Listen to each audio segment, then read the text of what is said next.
দর্শক, কোরবানির পশুর হাটের এখনকার অবস্থা সরাসরি আপনাদেরকে আমরা জানাতে চাই। তেজগাঁও কলোনি বাজার থেকে আমাদের সাথে যুক্ত হচ্ছেন সহকর্মী ফয়সাল হোসেন। ফয়সাল, নিশ্চয়ই শুনতে পাচ্ছেন, এই হাটে কোরবানির পশুর উপস্থিতি কেমন, দর্শক ক্রেতার উপস্থিতি কেমন এবং দাম নিয়ে তারা কতটা সন্তুষ্ট? দাম নিয়ে আসলে সবসময় একটা মিশ্র প্রতিক্রিয়া থাকে। ক্রেতারা সবসময় বলে দাম বেশি, বিক্রেতারা আবার বলে বিক্রি করে তারা দাম পাচ্ছে না। এটা তো থাকেই প্রতি ঈদেই। তো এইবারও তার ব্যতিক্রম নয়। ক্রেতারা যারা বলছে তারা বলছে দাম চড়া, আবার যারা বিক্রেতা তারা বলছে যে গোখাদ্যের দাম বেড়ে যাওয়ায় তাদের বেশি দাম চেতে হচ্ছে। তো এই মুহূর্তে মোটামুটি জমে উঠেছে এই হাট শহর রাজধানীর যেসব হাটগুলি আছে সব হাটগুলোই কিন্তু একদম জমে উঠেছে, ক্রেতা মুখর।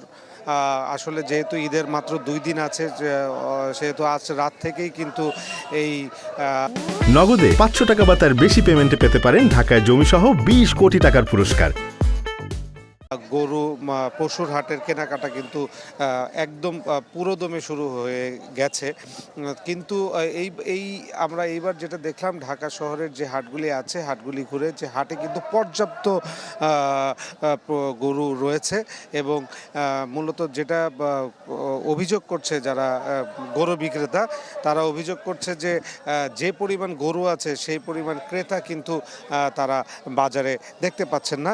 এবং যেই বিষয়টি তারা বলছেন যে গরু এখন পর্যন্ত কেনার থেকে দামাদামির বিষয়টি বেশি হচ্ছে, তারা দাম করছে কিন্তু কিনছেন না। তো ধারণা করা হচ্ছে আগামীকাল হয়তো সবচেয়ে বেশি গরু বিক্রি হবে রাজধানীর সহ সারা দেশে।